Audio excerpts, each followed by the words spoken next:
Dino Music, right? Music. So think Also, Sich. Music. Yep. Also known as Dino Music. Yep.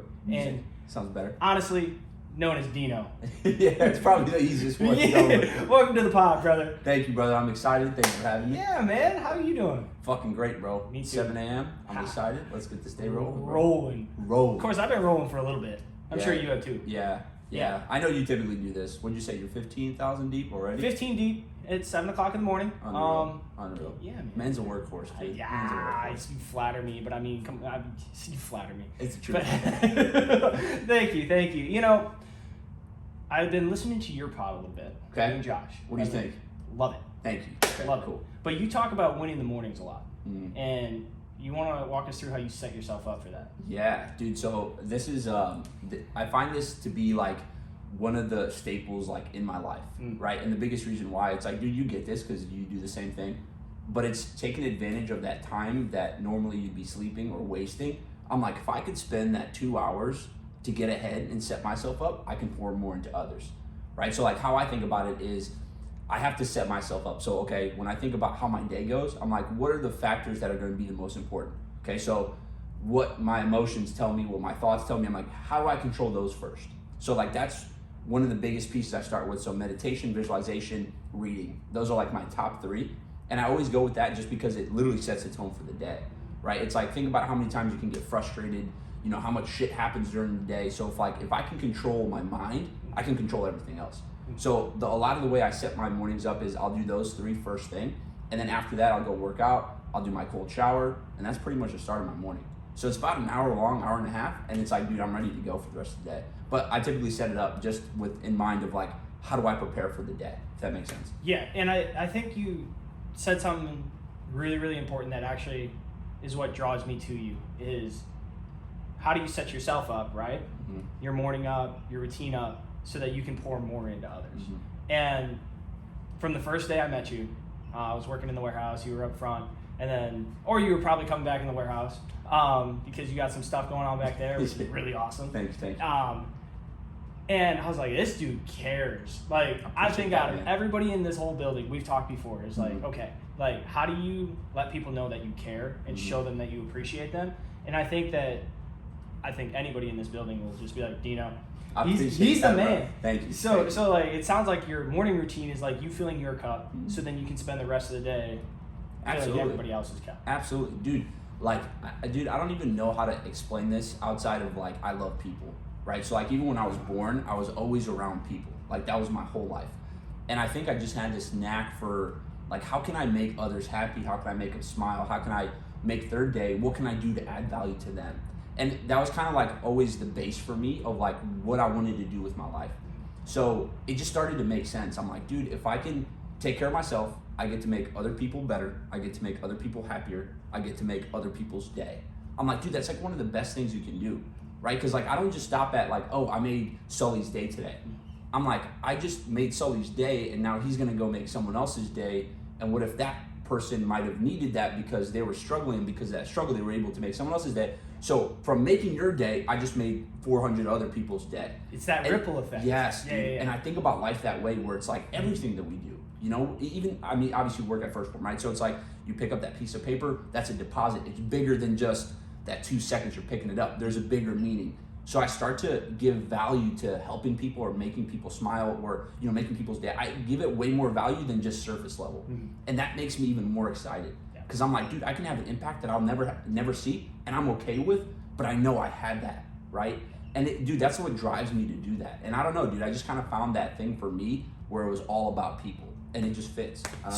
So we haven't touched on your history at all yet, yeah. But does that come from spending your first 4 years, in Germany, right? Mm-hmm. And then going back to Bosnia. Correct. So as an immigrant, do you think that came and like, because you were always around different types of people. Absolutely. Is that where you think it developed? I do. So, dude, it was actually funny because I've been thinking about this the past couple of days, just getting ready for this podcast. It was just like, it actually worked out great. So this is great. Coming prepared. I like it. I try my best, dude. We don't try, we do. We do. You're right. Yoda. Fuck that. You're right. Sorry, I don't know if I can curse. You're cursed. Let's go. We'll cut it. We'll let it go. But no, dude, I was thinking about this, and I 100% believe that is the case because, you know, when I was born, I didn't have a house. So, like, we were born refugees, right? So for the first 3 years of my life, I didn't have a home.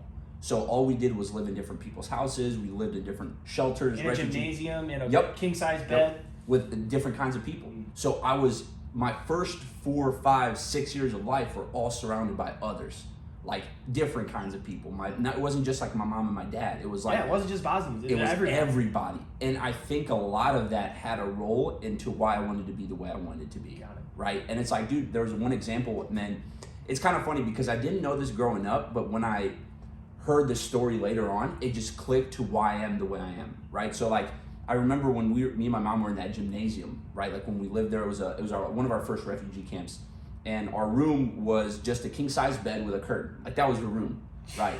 And there's 100, 200 other people with the same thing, with 4 or 5 kids or 2 people, like different size families, all colors. It was awesome.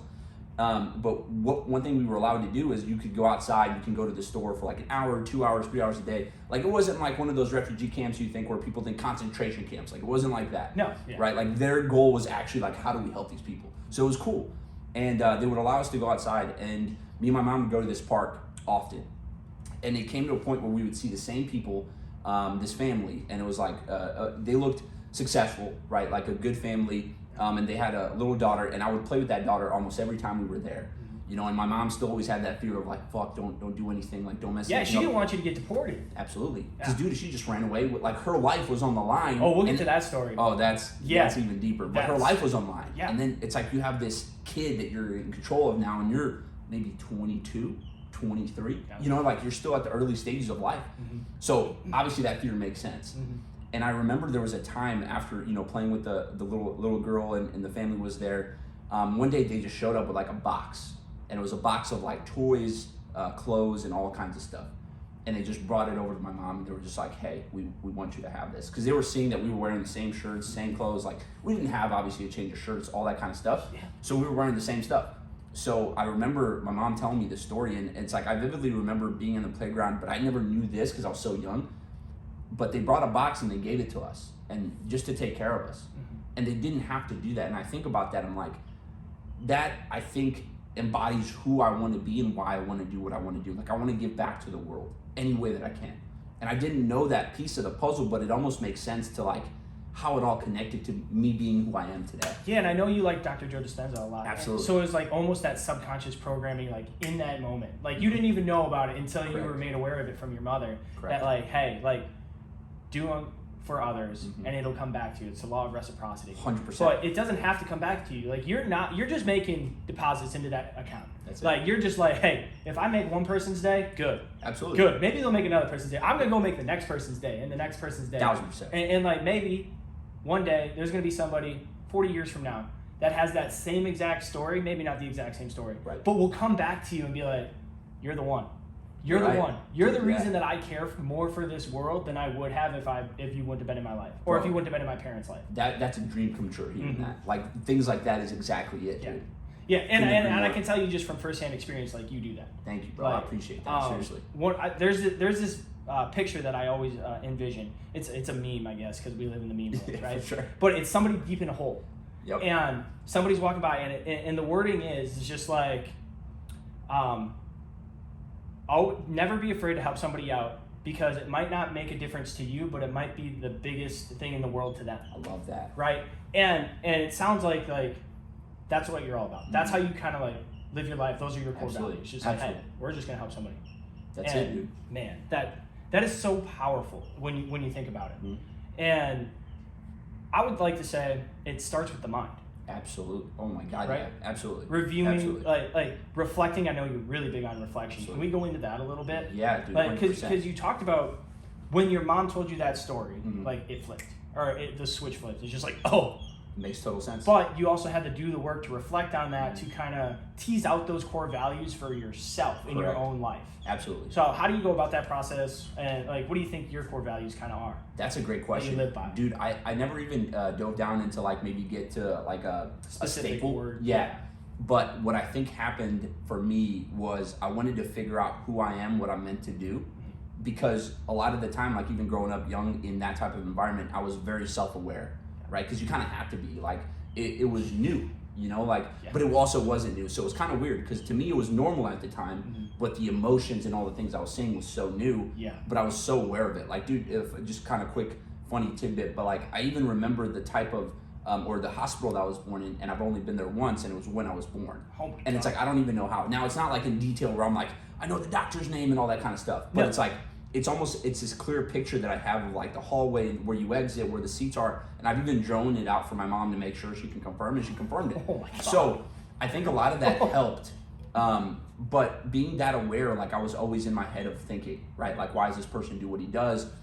You know, what is that person different? Why is that person different than me? And I would ask questions that I didn't even know were benefiting me at the time. But a lot of how I figured it out was like, okay, why do I say this, or why do I act this way, or why did this happen, and why did I let those things happen? And I just wanted to have control of myself, and I didn't even know that that's what I was working towards. And I didn't know it was going to benefit me the way it was today, right? But a lot of it was just looking back at like, okay, why did I do this? When this happened, why was the reason it happened? And I would just ask myself questions based on things that I did in the past. And a lot of that helped me figure out what I love in life and what I want to do and who I am and what my values are, right? It's like, there's one example, dude, that I always go back to, but I was playing soccer, and I play soccer with some of my best friends, and they're very competitive. You're a damn good soccer player. Thank you, dude. I hope you don't appreciate sell that. yourself short on this. I'm okay. I'm not the best, but I'm good. Okay. I would say in the time that I had He's selling to play, himself short, but yes, all right. I'm trying to be humble, okay? But it's true. You're doing a good I'm job. okay. Thank you. I try my best. But dude, that was like, in soccer, it was a cool example because a lot of my friends are very competitive. Like, they're D1, D2, they play pro. So when we play pickup games, it's not like mess around pickup games. It's like very competitive. Yeah. It's so, like, I don't want you to score on me pickup games. Oh my God, dude. Or they would be pissed. Like, it's like the end. It's like the World Cup final, dude. Like, that's how we treat every game, right? So they're very particular about who can join the game, because if a player's not good enough, it messes up everything, and then they get pissed, and I promise you, they don't let that person know that he's not doing okay. Like, they'll let him know he's doing terrible. Like, they will voice that opinion, okay? So I remember this one example, and I obviously, like, in my head, I'm like, first off, why would I yell at someone if they're not doing well, and then expect them to do well? I'm like, 1 + 1 is not that. Like, it's not 1 + 1. That's like a whole different math. That is demotivating. He will never show up again. Correct. And I'm like, okay, let me take a different approach. And I was just like, hey, dude, forget what they say. Like, don't worry about that. I was like, hey, it's me and you. You're right here. I'm your last man. Dude, talk to me. Pass the ball. Like, I got you. So I just talked to the kid the whole game. I was calm. I was nice to him. I was telling him, like, good job when he did a good pass. Dude, I saw a flip in him, and we ended up winning the game. He played better than I've ever seen the kid play. And I've seen this kid maybe 3 or 4 times. Yeah. But that was the first time he joined us. Yeah. And, dude, to watch him, like, flip that switch and play well, and then we end up winning. And then I'm walking out to my car, and he's leaving with me. And he's like, dude, I can't tell you how much, like, that made a difference of you just telling me, like, hey, dude, it's okay. Like, forget all that. Like, you made me feel comfortable. You made me feel at peace, and I played so much better. And I was like, dude, I wish someone did that for me. And I didn't even know that at the time that I did that for him. And I remember that moment, and it was just like, it made sense. It was like, dude, this is the problem with a lot of people, is they take that approach instead of the approach that I took. And I'm like, well, what else is there to that? Like, okay, helping this kid out. What if I allowed him to continue his dream of soccer? Maybe that was a dream, and maybe that would have been the death of it if I wasn't there. So like, I started to paint these bigger pictures of certain moments in my life, that if I didn't have a role, or if I did have a role, what could have been different. I hope that makes sense. It does. What is there a specific moment, like, in your life, other like that's you doing it for somebody? Is there a specific moment to where you wish somebody did that for you? Dude, yeah. Growing up, like, my dad, he pushed me to play soccer, right? So it's funny enough, I actually hated soccer up until 8th grade because he forced me. Like, it is what it is. I feel you on that. My guy, like, but that's why I'm not like a fan of forcing people to do, you know what I mean? Because like, I watched that happen to myself. But I remember like getting into soccer and having friends around me. I wish I had someone who would have done what I did to that kid early on, right? And I think a lot of that stemmed from that, because like, when I started playing soccer again, I was so late to the game. It was out of like, okay, well, I love this thing, but I didn't think I loved it. Well, what if I could have loved it early on? What if I had someone to like show me? In the corner. Correct. In the corner, positive reinforcement. Absolutely. Just a little bit. Like, Absolutely. still hard. Fuck yeah. Still hard on Absolutely. you, but pushing you forward instead of just being like pushing you down, like Correct. thinking that demotivating motivation. Absolutely. Like, dude, I had to figure out a lot of stuff on my own, and it's no knack to my mom or my dad. Like, dude, my dad worked 200 plus days out of the year. Like, I would see him maybe 90. You didn't see him, what, 2 years? For 2 years Bro. while he was off trying to make money for Correct. you guys? Correct.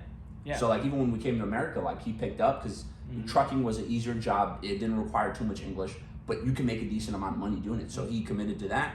But that's also being on the road 200 plus days out of the year. So that I wouldn't see him often. So he never had the time to spend and be able to develop me in that realm. Yeah. So, like, everything I had to figure out was on my own, right? So, like, I wish I would have had more of that early on in those times, right? Someone to guide me, you know, and in more of like a training specific way, not just like, because my mom did a good job of teaching me these mental things, right? Like how to think, being positive, how to talk to people, but I never had that like development on the soccer side or development personally on like stuff like this, if that makes sense. So a lot of it I had to figure out on my own, and I wanted to help people that don't that have nothing in their corner or no one in their corner, for me to be in their corner to help teach them those things. So that was kind of where that came from. I hope that makes sense. Oh, absolutely, 100%.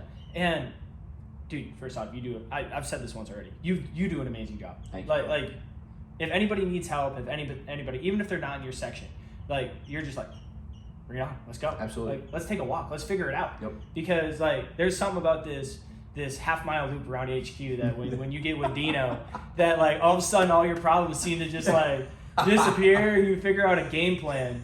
But that's the thing, is like you create clarity, right? And then you give us steps in order to like be successful. Absolutely. But it comes down to doing the work, because it's one thing just to think of something. 100%. But then there's another thing to go out and execute, and you seem to be a master executor.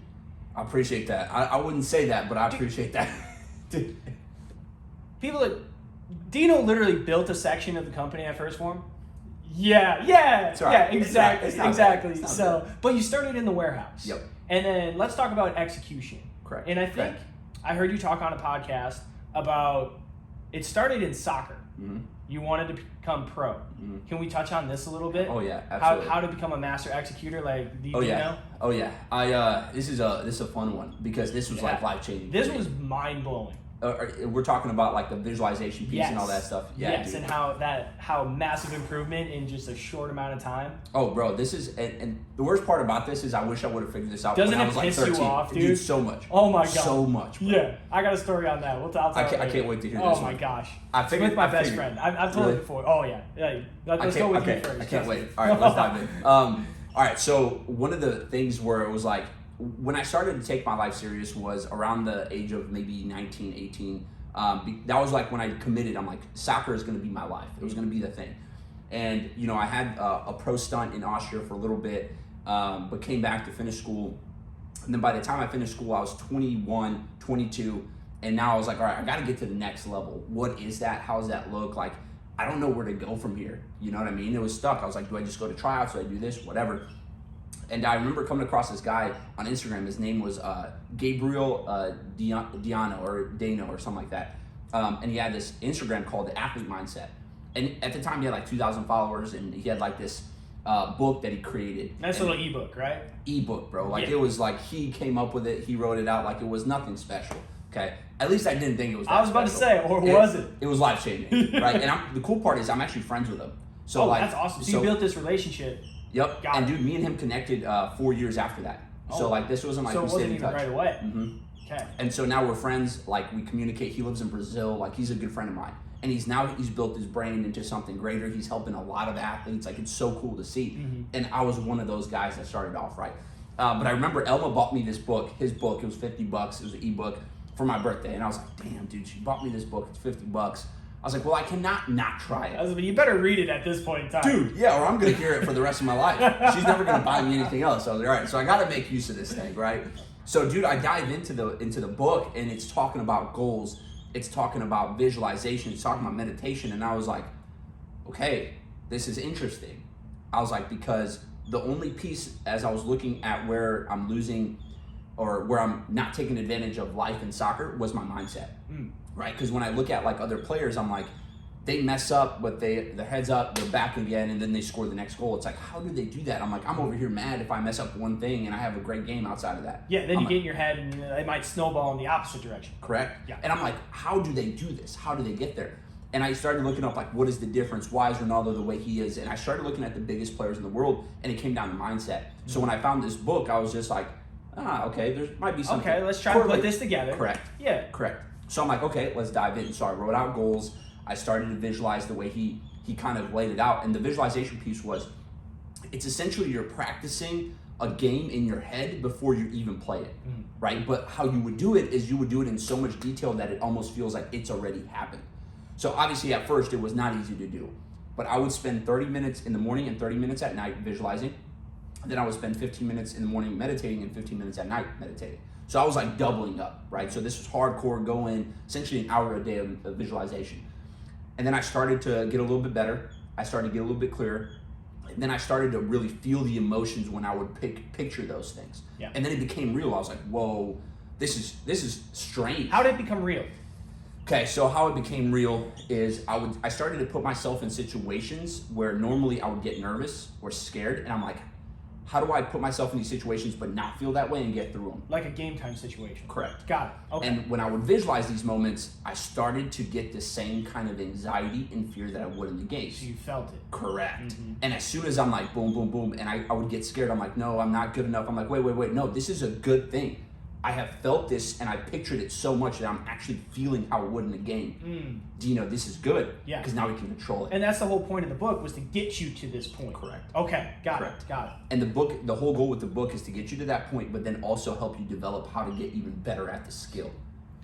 So when I started to feel that, I was like, okay, this is step one, essentially. Like, this feels real. So now I slowed down the game. I'm like, okay, it's my brain. Anything is possible. And no mistakes are possible. Like, fuck mistakes. Like, they're gone. No, we're not thinking about that. So I started to focus on the positive, and it was hard still. Like, my mind would still go, oh, I'm gonna mess this up. I'm like, no. We're creating the photo. Why are we creating the negative? It's like, cut the negative out. So that took a little bit. But as I started to do that, I started to stay calm in those situations. I was like, okay, I would feel that fear for like 2 seconds compared to the 10 that I would normally, or 15 or 20, and I just watched that time dwindle down. And then I would get into it, I would feel it, I'm like, okay, hey, back calm. And now I'm moving, now I'm playing, I'm getting out of those situations, and I'm like, whoa, this is how I can do it, this is how I can get better. And then all of a sudden, those things started to just translate into the game without me even knowing. So like, I was doing things subconsciously and naturally that I didn't even realize I was doing, and I'd be like, oh, did I just do that? Like, I remember there was this kid who came to try out for one of our practices, and by the way, like, during this time, there was a semi-pro team tryout. I tried out, I was on the chopping block, I continued to do the thing, and I went from the chopping block to actually starting in one of the first U.S. Open Cup games that we had. It was like in the 4th round. It was one of the qualifiers. Wow. And I played the entire game. Yeah. I held it down, and it was like, dude, I went from a guy who's on the chopping block. Getting cut, almost. Correct. Just about getting cut. Yep, that's to play the whole game. And that was in the course of 2 months total, from the tryout all the way to me playing. So you ran the simulation so many times that like, hey, like, oh, I'm gonna screw up. Nope. Wipe it, run the simulation again. Absolutely. Until you couldn't get it wrong. Correct. In your mind, though. Like, that wasn't even out on the field, and it still translated. Correct. Damn. It's cool, bro. Yeah. And here's the crazy part is, like, if you look up research, there's research and data now that people who, they did it with pianos. So let's say you're one group, I'm the other group. You're actually playing the keys. Yep, practicing every day. Yep. I'm practicing in my head. You know what's the difference of who learns them faster or who gets it better? Who? None. Really? Zero difference. Even though I had time on the piano. I had none. All I had was in here. Zero difference. Imagine if you combine the two. Now, boom, that's how you excel. Yes. But dude, it's like, that's how you become an outlier. Absolutely, because now you're doubling your practice. You're doubling the state. Like, it's essentially, even before, let's say you have like the biggest game coming up of your life. What if I can play that game 1,000 times before I get there? Do you think I'll be more prepared? Absolutely. I bet you. Any situation that comes your way. I'm ready. Yeah, whether it be PKs or you're just blowing them out. Like, 100%. You're ready. Yep. So I'm like, whoa, that's the key here. That's powerful. That's the key, because that game is only going to happen once. Yeah. In real life, physically. I'm like, how can I practice it 1,000 times? And that became what I figured out, or that was the thing that I figured out about that whole process is, this is your practicing. You're getting ahead of all those things. So if I can continue to take control of that in soccer, what else can I do that with? and then I start here. Got it. And then when did you start at First Form? 2019, it was July 1st. Ooh, before pandemic 2020. Yep. Let's go. Right before it, bro. Right before it. And you started in the warehouse. Correct. So you're a fresh out of college kid, already played pro soccer overseas, and you went to a warehouse position at $12 an hour at that time. Absolutely. Dang. How did your friends react to that one? Family friends react to that Oh my God. Okay, so cool part. Mom and dad, very supportive. They've always been. Which I like it. It's very rare in that type of culture because it's old school, traditional, right? It's like get a job, do Eastern this. Bloc, European, and yeah, like that's just the way it is. It's the way it is. Yeah. Get hands on, you do your shit, like go to work, do that, and that's it. But my mom and my dad were a little different. Like my mom grew up in a family where they were very supportive, even at that time, which is also very unheard of. That is. And her mom was a school teacher, which at the time females didn't typically have another job. They were stay at home. So like they were doing very well for their family. So my mom always had a just different outlook on things. So I got blessed with that. But when it comes to my friends and my family and these other people, not as supportive. Like, what the hell are you doing? You're starting a warehouse job after college. You just got your degree. You can go do this. You were a pro soccer. Like, what the hell is going on? Yeah. But I didn't see it that way. You know, like I knew what I was capable of just from that time of visualizing and seeing what it did in soccer. And I was like, dude, I can take this to life. Yeah. I can do this here. I can do this with anything. And I'm like, fuck yeah, let's take advantage of that. And dude, that's what I did, and it worked Let's out. talk about the test. Okay. Because you came in and you wanted to test this theory. Like, does this actually work in every scenario? Because you thought it did, right? But let's talk about the actual test. The test. Yeah. Okay, this is good. So I wanted to test it out because obviously in soccer it worked. Okay. That's easy. It's physical. Like Absolutely. you can figure it out. Like game rules. How do I win? 100%. Right. 100%. But this is going to the work environment. Absolutely. And plus in soccer, it's like I've already been playing 9 years up in that point. So like I had practice. Yeah. Reps and sets. Correct. Yep. This was brand new. So I was like, okay, let me visualize this here and how I can make it a reality. Let's see if this works. Let's test it. So what I chose to do was visualize myself getting promoted in a Monday morning meeting. The reason being is because one, I've never seen that happen. Two, it was movement even wasn't a thing at the time. Like we were still trying to figure out so many details. So I'm like, all right, let me picture this. I'm gonna picture it in the front of our office. I'm gonna picture Sal talking about it, and this is what I'm gonna picture. And fast forward 6 months, it happens almost identical to the way I pictured it. Almost identical. The only difference was Andy wasn't sitting up front, Andy was standing in the back. That was the only difference. That's the only difference. Actually, there was another difference. My friend Blake, he also got moved up at the time with me. So it was me and another guy, then Andy. So 2 different things, but almost identical to the T of how I visualized it. Damn. You literally spoke it into existence. Absolutely. Or like played it into existence. Whichever one you want to say, either way it But works. then went out and did the work every single day. Try to. Yeah, I think you did it. Thank you. I come back to that all the time because like it's one thing to have it in your mind, it's one thing to write it down on a piece of paper, but then it's another thing to actually act upon it and take the steps to actively bring it into your world. 1000%. Because like if you just write it down, it don't mean anything. Absolutely. If you just think about it, it doesn't mean anything. It's about taking those actionable steps. Like that's how you win. Dude, 20 minutes of doing something is better than 20 years of thinking something. For real. Yeah. And it's like, I think we like the idea of thinking about those things because it makes us feel better. Yep. But then the action piece is like, we'll just push that off. We don't see that as the most important thing. Like, dude, one thing you said before this, it was like, just ship it. I'm the guy that's good enough. Let's send it. But that's also why you're where you're at now. That's why you accomplished what you've accomplished. Is because you don't wait. The more you wait for the perfect time, it doesn't work. You're the perfect example of that, bro. Yeah. It's like, dude, what time do you wake up in the morning? At 2 o'clock. Is that a perfect time? No, it's the middle of the night. Exactly. And you get up and you get so much done, but it's like, dude, that is the difference. And it's like, okay, I'm not telling everyone to No, go out I'm and not do telling that you to get up at 2 o'clock in the morning. But what's 4:30? What's 5? What's 6? You know what I mean? Yeah. It's like, dude, that's an extra hour or 2 hours that you can do something for you. Yep. So it's like, I think those pieces are important that a lot of us miss out on. Yeah, I talk about like winning the morning to me is like the most important thing ever. Absolutely. Same. And like what we were kind of talking about, I think of this quote by Jocko. It's Jocko Willing. And he talks about a good plan violently executed is better than a perfect plan that's never acted upon. Like right there, like good.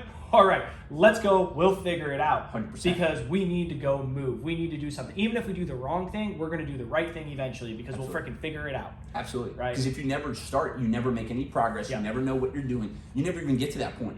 It's like, dude, why not start now? And it's like, hey, you might run into a road bump or whatever in a month or two, but you saved yourself a month or two of doing that 2 months down the line. You know what I mean? Yeah. It's like, absolutely. get started now. Absolutely. Yeah. And it's amazing what a little bit of effort will do, even if you do the wrong thing. Absolutely. Right? Like your higher ups, your bosses and everybody, like they'll see you putting in the effort, and as long as your intent is correct, absolutely. Like I guarantee, I won't guarantee you, but I will almost guarantee you that you won't get in trouble. 1000%. Like you might get a little slap on the wrist. For sure. Like, hey, don't do that again. 100%. But that's what we learn. But like as long as your intent's there, like people are gonna actually love you for it. And absolutely. they will look at you more in a positive light. 1000%.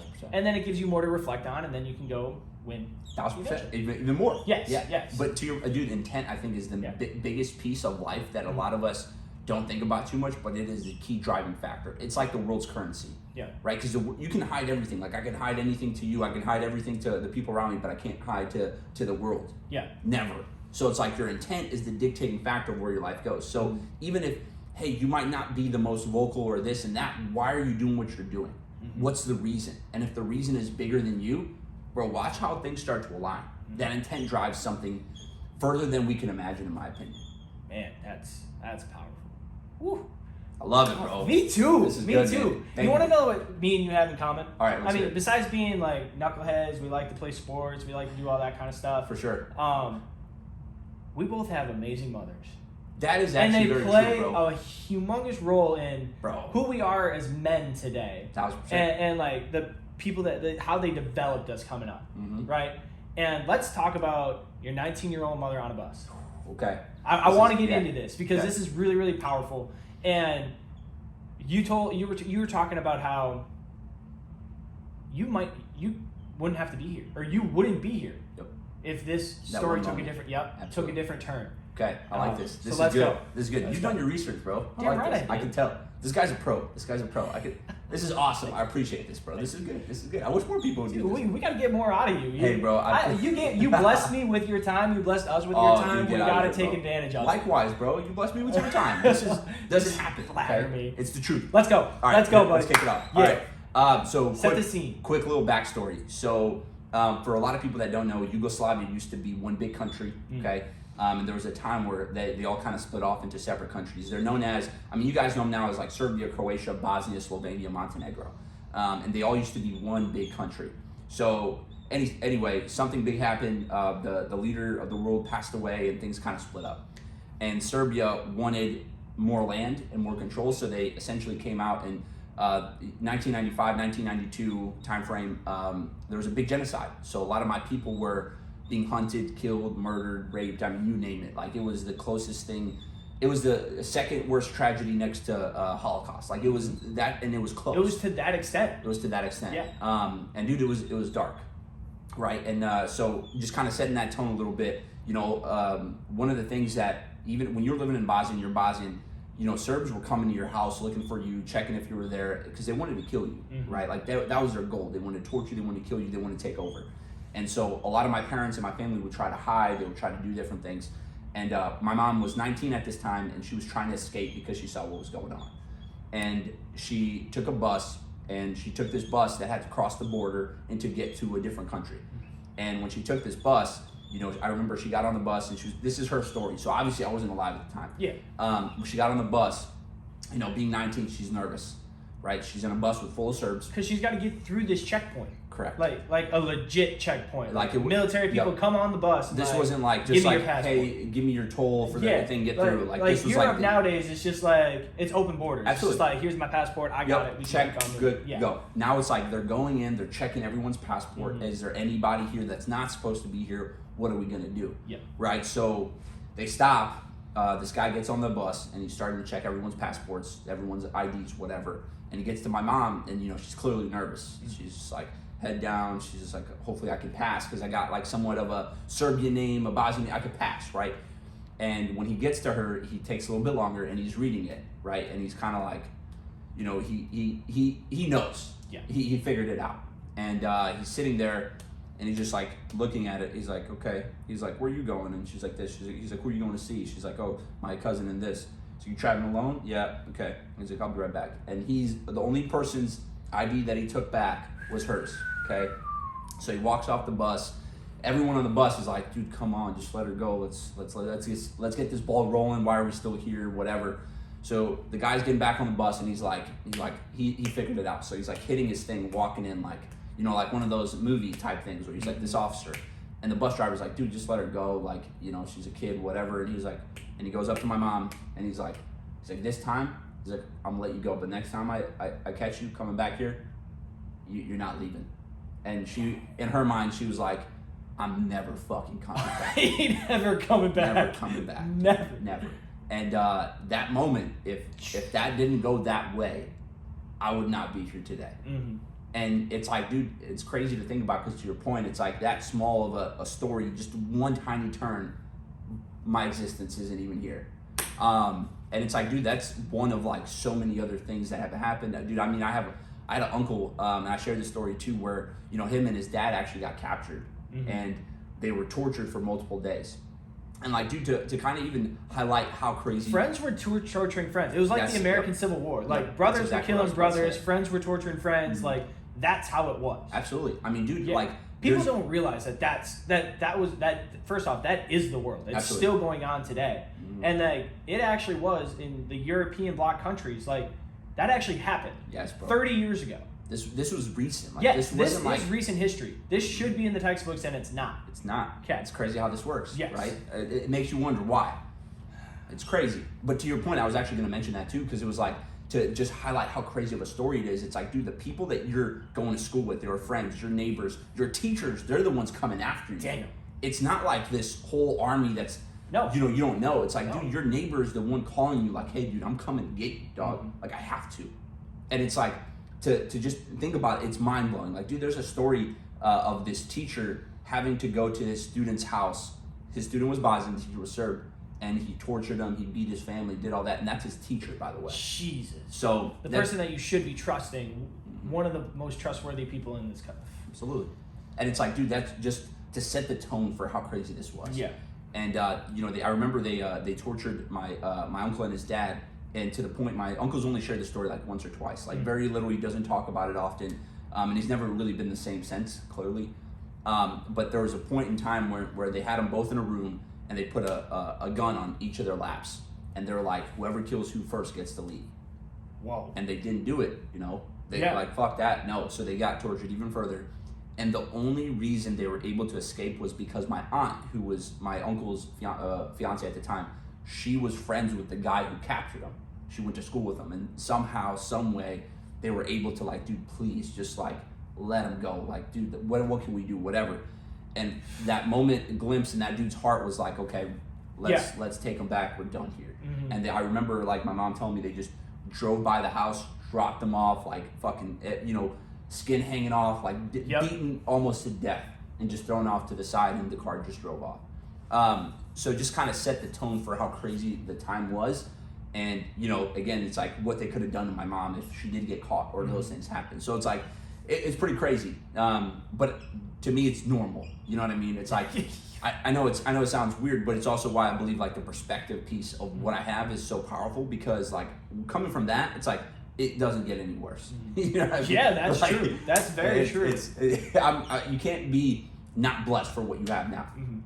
And from what I've heard is that your mother did a really, really good job not shielding you from the pain, from what was happening, but redirecting you. Can you talk about that a little bit? Yeah. How she kind of, actually, rose-tinted glasses is what I think of. So in the book, The Happiness Advantage by Dr. Sean Archer, he talks about how you can't look through life as through rose-colored glasses. Because guess what? Not everything is sunshine and rainbows. It's not perfect. But rose-tinted glasses is a requirement for a good life. 1000%.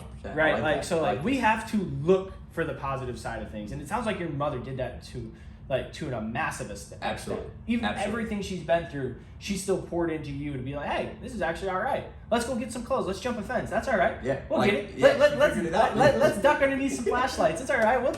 We're in the grass. We're playing a game. 1000%, dude. Yeah. 1000%. She did a good job of it, dude, and it's crazy to me of like how, right? Because like how it's like little things, right? Hey, very not massive boulders. It's little pebbles. All she would do is like give me a different view of things, Got it. or give me a different glimpse of how to think about something. Or she would always make situations that like in my mind seem extreme. She made them seem like, hey, they're no big deal. You got this, right? And I think a lot of that happened was because she's gone through all those things. Yeah. And when she got to America, and when she I mean, dude, her life is even deeper. Like, that was just small glimpse of what she's gone through. Like, she's gone through so much. But I think having her experience be so, like, holy shit and crazy, that when she had a son and having a son, she was like, I want to pour into him. This is my why. This is all that matters. Fuck everything else kind of thing, right? And I think her focus became like, how do I teach him everything that I wish I would have known, and how do I prepare him for life? So like a lot of the conversations my mom had with me is like, dude, about people. She would have things about people, how to look at people, how to read people, you know, how not everyone's your friend, how you have to be nice and be caring and giving to other people, but also don't be too much into the sense of like, don't let people take advantage of you. So she had all these talks with me at a very early age. So a lot of that helped because it was like, I was able to bring her problems and she was able to shift my view, right? She was able to, hey, what about this? What about this? What about this? Yeah. Or if I would come in mad, she'd be like, hey, it's all good. Like, you don't know about this, but what about this? And she would ask me these different questions. And I didn't even know what she was doing at the time, but she was preparing me. And I don't even know if she knew what she was doing at the time. But she was just open and honest. Like, you know, there's no guidebook for how to be a parent. Yeah. Yo. Especially going through all that. I can't wait for that blessing, but holy Christ. Like, Same, dude. It's scary. It scares the shit out of me, bro. Because it's like, how do you do it? What's the game plan? Am I doing the right things? Am I not? Like, you don't know. And she didn't clearly know. Yep. But I think for her, it was like, okay, everything that I've seen or experienced in my life, how do I set him up? And so I got a lot of real world conversations very early on. And I had things that, you know, at maybe 5th grade, 4th grade, like I was learning about things that people knew senior year of high school. You know what I mean? Like she was trying to set me up so much in advance that it helped me understand things so well. You know what I mean? Now, I was still a kid, so I made dumb mistakes. I still went against That's part of it. It's part of it. It's part of it. But it just made me confirm all the things she was saying was right. You know what I mean? So it's like, that kind of helped. It's like, if I didn't do that, maybe I wouldn't. But a lot of it was, dude, she would just shine light to things that I didn't know were there. And she taught me a lot about people. And so when she taught me a lot about people, it helped me understand the world a lot more. Because when you understand people, you understand how people think, how they operate, what they want. And then you start to understand how the world operates. And then you're like, oh, this all makes sense. So I hope that kind of helps answer that question. Absolutely does. And I think that's a really big point, because I don't want to say you had the blessing, but you have traveled. You have traveled the world. You've seen a lot of things and had a lot of experiences. Absolutely. And I think getting out of your comfort zone, leaving kind of where you're from, you can always come back. Leaving where you're from and experiencing those cultures and experiences those different types of people will teach you more lessons than you could ever imagine. 100%. So when your mom talks about people and talks about, like, did she ever talk about creating like a better version of you, or was that just kind of part of it? Like she was just building you up? That's a good question. I think there was a little bit of it. There wasn't like detailed personal development things. But a lot of the way she talked about was just like how I get past certain situations. So it was more of mindset shifts, right? So it was like, hey, if there was a test or something, she was like, dude, it's all good. Like, that doesn't define you, this and that. Like little tidbits where it was kind of general, but it can fit to a lot of different worlds or realms. And then on top of that, I watched her take control of her life here and there too, right? Like I saw her go through like terrible friendships. I saw her get like screwed over by people that were close to her. I saw how she reacted to that. I saw her mindset shift. So I saw all the good, the bad, and the ugly. And I saw a lot of the things that she was teaching me come to life with her first. And then when she taught me it, I was like, okay, I can see how you're also using these skills. She was about it. Yeah, she was about it. She 100%. Oh my gosh, what a woman. I know, dude. I mean, that was like my best friend, you know? So she was like, she would tell me a lot of things. And that helped out so much because I was so further ahead, because I had someone who had 20, 30 years of experience in front of me teaching me, and not just, hey, do this, do that, do this, do that, and go to sleep, go to school. All right, I'm going to put you on the spot then. Okay. Top 3 lessons she gave you. Okay. Number 1, I still remember this. It was paying attention and being present. So there was one time we were sitting in the back of on my balcony, and she was telling me something, and I was on my phone, and this was like a Nokia, like I was fucking around. I was in like 6th grade. T9 texting. We're that old. Yeah, like 2 letters, 1 letter, 2 letters, 3 letters. Oh my god, people don't know now. They don't know, bro. This was the time when we got the sidekick. Oh, I was like, oh my god, this is the coolest thing ever, because I could type and I could. Yeah, dude, like the BlackBerry. The whole alphabet's there? Bro, yes, it was crazy. I was like, this is insane. What are we doing? But there was a lesson she taught me at the time where I was on my phone, and this was the first time she kind of like raised her voice at me, but it was like a very like powerful, like direct message. And I was on my phone, and she was like, hey. And I was like, whoa, she's like, out of the ordinary. Correct. She's like, hey, when I'm talking to you, you got to look at me. How would you feel if you're telling me something important, and I was over here like this? Do you think I care? Like, no. Do you think I want to talk to you after that? No. So why are you doing that? Like, you have to give someone your time. Like, if they're giving you their time, you got to give them your time. Yeah. It's like, you got to respect that. So respect was a big lesson, but it was being present at the time, right? Another lesson is be careful of who's in your circle, because who is in your circle also reflects who you are. She always talked about I like that second part. Because most people talk about you're the average of the 5 people, but they don't talk about the optics of being around a specific person. Correct. And she dove into this, and she would talk about like, hey dude, like, sure, you might for a long time be like, I don't want to do that because you're you're smart enough to know your friends are doing bad things, but over time you're gonna get influenced, and guess what? You're gonna be like, it's not that bad. It's okay, you can do it too. And then all of a sudden now you become who they are. And it's like, dude, you might have been completely different. You might have been aware. But the subconscious plants those seeds, and then eventually, Correct. And she didn't put it in a way of like, it's subconscious. She didn't go into detail, but she was like, dude, when you're around those people, you become more like those people. And it's like when people see you from the outside looking in, and you're around those people, what do they think? They think exactly that you're one of them. So it's like, dude, you got to be careful around who's around you. And then the second piece to that too, also the third lesson is not everyone is your friend. And it's like, you can give everyone your time, you can be cordial, you can be nice, always keep good relationships, but not everyone is deserving of your time. Not everyone is going to benefit your time, and not everyone is going to want to see you win. And that was a huge lesson for me because I love people. So it was like this hard battle of like, well, I love people, I love like talking to people, I love getting to know people, but I'm like, not everyone has the best interest for me. So a lot of it, again, geared towards people, but I would say those are the top 3 lessons that like always stick out to me. Man, that's so powerful. That's so powerful. On that last one, I talked in a Guys with Eyes podcast about being okay with being the villain of somebody else's story, because they might put like a wolf in sheep's clothing, right? They might put that sheep's clothing on. They might be all cuddly up to you, but they're actively cheering against you. They're actively sabotaging. They're actively looking at you in jealousy. Absolutely. And like, you're the villain in their story. Absolutely. Like, you're not trying to be, but I look at it as friends, family, and acquaintances. I like that. I did this a long time ago. I have a lot of acquaintances in life. I care about them. I want to see them do their best, but it takes a lot for you to get into my circle of trust and to become a friend. Absolutely. Like I have a lot of acquaintances in my life, and then there's family in another category to where like I swear they're acquaintances too. But I agree with you. I agree with you on this, dude. Hey, you gotta pick and choose your family very close. Like, Absolutely. You might be blood, but like, hey, that doesn't mean they deserve all your attention all the time. 1000%. I like that concept. Like, that's how I look at it. Yeah, it's friends, family, acquaintances, and like there's kind of buckets, and Absolutely. And being okay with being the villain. Because dude, like, that's such a good one. Yeah, that is such a good one. Where do you think it stems from? Like, why do you think people have a villain in their life or create a villain out of someone who is not a villain? Honestly, it's human nature. Like jealousy is part of it. Absolutely. Being envious, like wanting what somebody else has, but not realizing that they're 10 years down the line. Right. And like, you can have that too, but like right now, they're the main villain, and it's just like, fuck. No, how about you just ignore them? How about you actually not ignore them? How about you figure out what they did, right? Replicate it in your life. So then like, but it's that mental mind switch of like, man, I'm really jealous, and it's the ego. Learning how to dig down deep and doing a lot of the mental stuff that we talked about in the beginning of this pod will just be like, make you realize like, oh shit, dude, it'll make you they're feel not better. the enemy. Yep. They are not the enemy. They are the people that I actually need to look to, because if they have what I want, how did they do it? 1000%. Yep. But a lot of people, especially in the Western world, are unable to do that because we live in such a connected world, which we're the most unconnected we've ever been ever. Without a doubt. Because like all we see is the highlight film. Like, I want that life.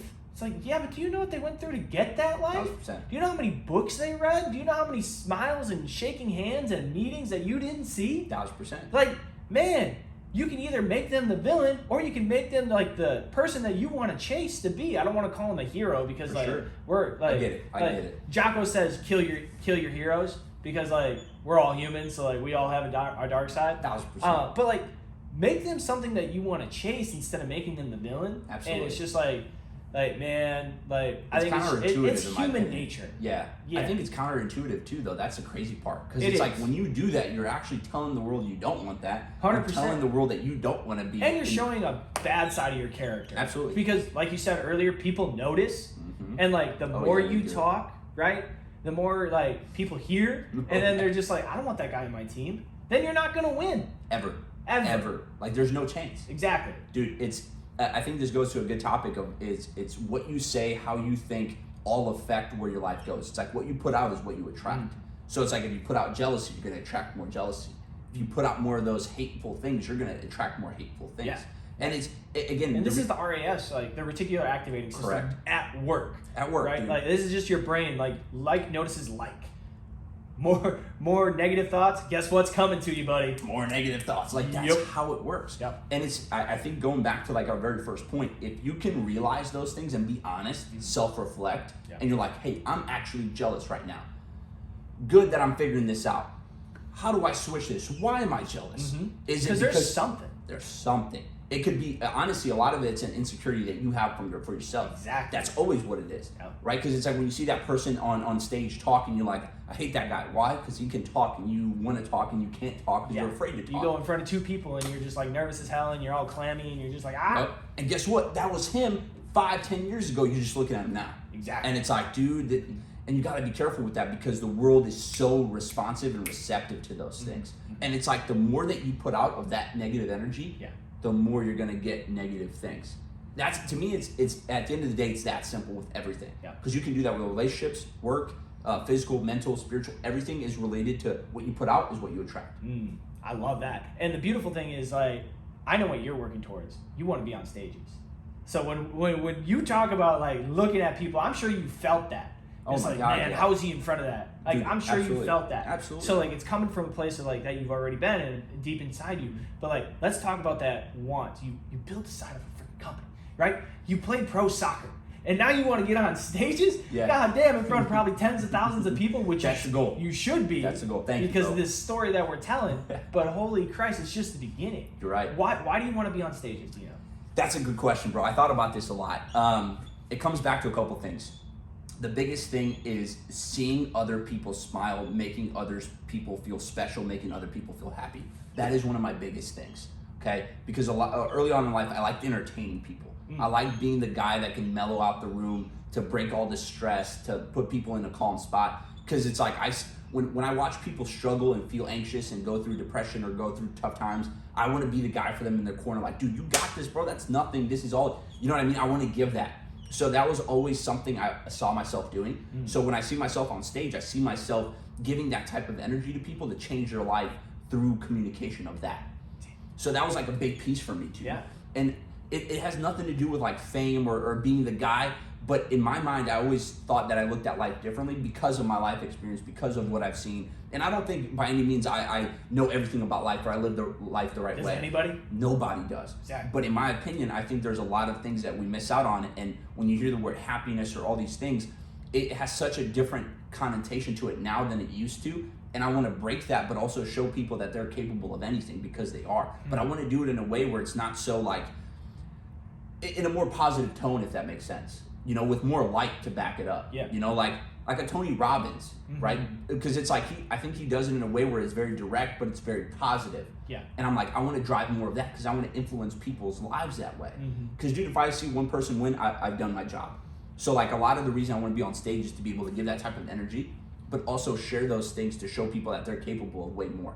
Because I think a lot of what people struggle with is not seeing the side that is there, that's always been there, because they never experienced it, right? So it's like, if you never seen someone be successful or make $1 million or do this, you almost feel like it's impossible. Well, how do I bridge that gap for you? How do I bridge the gap that anything is possible even though you've never seen it and you are willing and deserving of it? You know what I mean? Yeah. Because it's like, even for me, it's like, dude, I came from nothing, but I had so many people around me that were successful, that did well, that I always had that view that helped me always keep that in the forefront of my brain. I'm like, I could do that. I'm capable of that. How am I surrounded by these people when I came from nothing? I can do it. Well, then I look at everyone else and I'm like, you can do it too.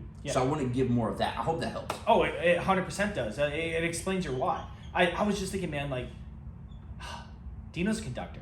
Like when you look at a symphony, an orchestra, like you talk about how you don't want the fame. You're okay with turning your back to the audience. Absolutely. Because you want to see the person playing the cello win.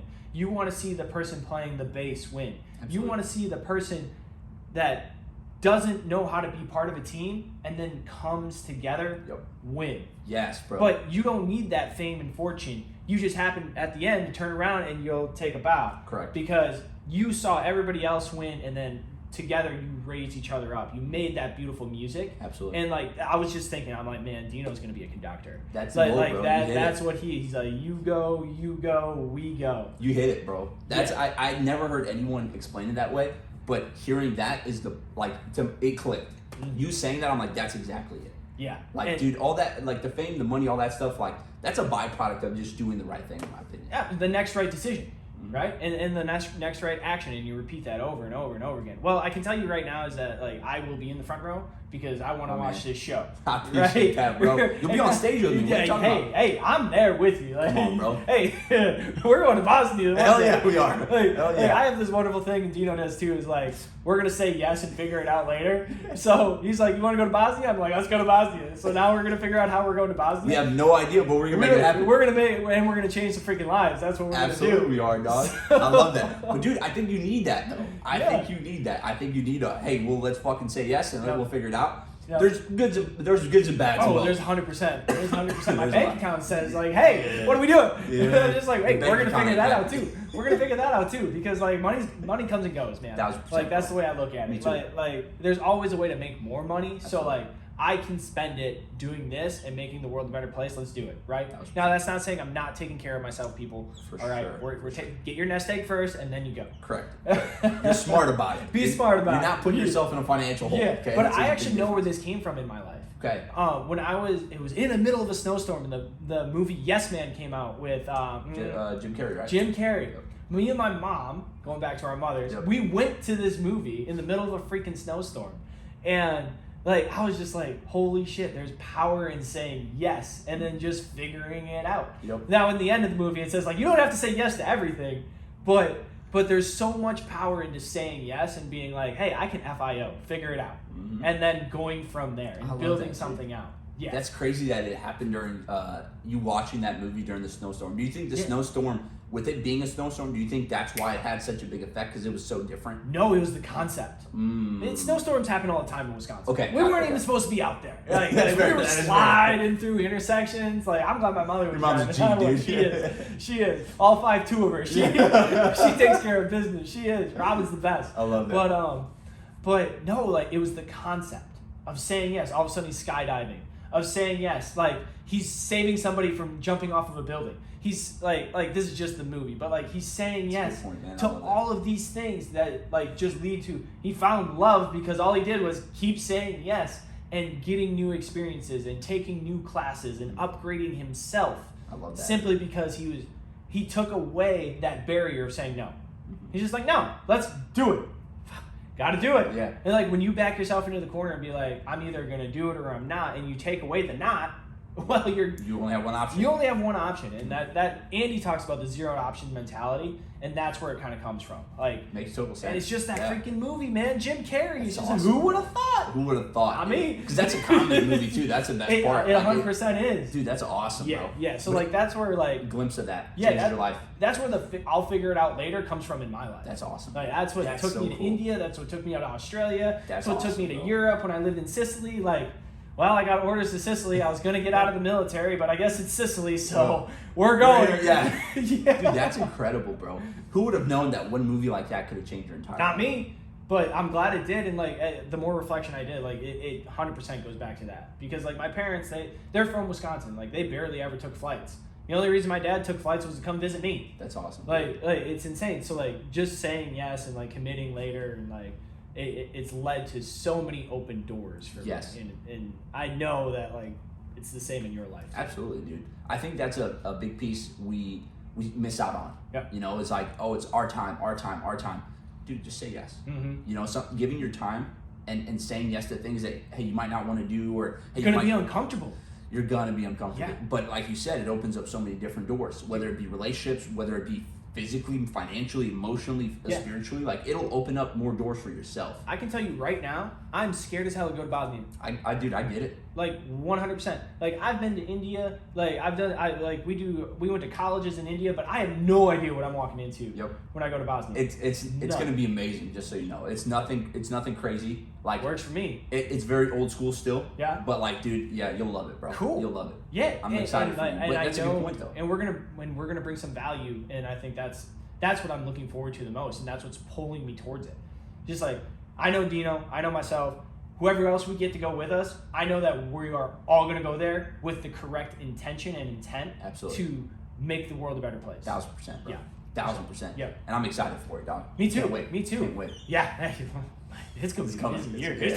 It's coming, bro. Say I figured it out, right? Yep. Like that's what you have to do. Yeah, 1,000%. So Dino, I talked about being okay, like accepting that you're going to be a villain in somebody else's story, right? Correct. Like that was one of my lessons that if I could give the world, I would.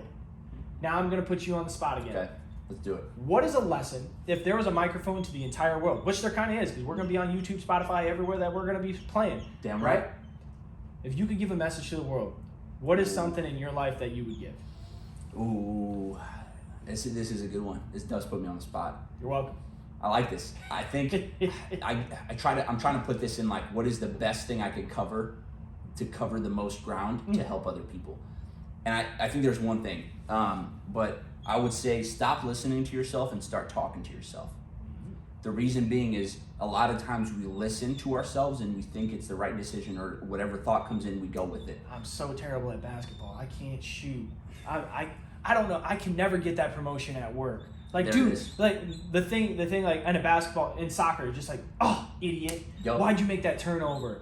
Or you should have did that. That's exactly it. Right? That will kill your confidence. And that's listening to it. Yes, that is listening. Yeah. Because guess what? You can't always control the first thought, but you can always control the second. And to me, if you can start talking to yourself, guess what? You can say anything you want. You can do anything you want. You can become whoever you want. So how are you talking to yourself? Right? Because when you listen, you pigeonhole yourself and there's a ceiling. Yeah. There's always going to be fear. There's always going to be these thoughts that want to keep you comfortable. And you have to recognize that if you listen to them, you're going to stay that way for your whole life. So you have to become the person that's talking and leading the way, not just listening, right? Like, I think I told you this, and I don't know if I shared the video with you, but it was like, I asked you the question of, you know, when you hear that thought and it's your thought, well then who's the person listening, right? And really the thought isn't you. The person who's you is the person listening, right? So it's that second voice. So when I say stop listening to yourself is when you have that first thought, question it, talk back to yourself, right? Ask questions. Why are you here? What do you want? Like, why am I thinking this way? What is the right way to think? When you start talking to yourself that way, that is when you start moving into controlling your life and being who you want to be, right? Because it's like, fuck, you're an idiot, to no, hold on. No, dude, it's all good. Everyone makes mistakes. You got this. You're better than this. Let's keep moving. You're better. You got this. We're going to get better from this. Let's learn from this. You're not an idiot. This Correct. gave us an opportunity to learn. Now you can become better. Absolutely. And if you have more of those conversations with yourself, they become a habit. And when they become a habit, anytime those things get hit or you get hit with something that's like, damn, you would have hit your head and like, shit. All of a sudden, you don't do that anymore. Your first response becomes what you talk to yourself about. And it becomes, hey, dude, you're good. We got this. We'll keep moving. Yep. That is the difference. And it's if you could practice more of that, you can control any area of your life. Any area. Relationships, like your career, anything that you want to do, you can control it. Man, so that's what I would say. I love it. Absolutely love it. Well, Dino, I have to thank you for your time. Like this conversation awesome. has meant the world to me. Likewise, dude. And I think it's brought tremendous value. And if people take this out and break it up, like they're gonna be like, oh, we're actually gonna get something out of it. I hope so, man. What do you have to plug? Ooh. Come on. Your podcast? I can plug my podcast. So The Process of Becoming, it is on Spotify right now. We're going to drop it on Apple Music and all other platforms too. But The Process of Becoming, it's me and my friend Josh Stively. And then my Instagram, Dino, with 2 O's at the end, _music. And so that's also my YouTube, Instagram, Twitter, all that stuff. Absolutely. That's all I got, bro. This is fun, man. Thank you for having me, bro. This is amazing. I like I said, I can't thank you enough, bro. And like I got stuff out of this, and I know people that watch this back are gonna get stuff out of this. So thank you again. Really appreciate you, brother. I appreciate you. This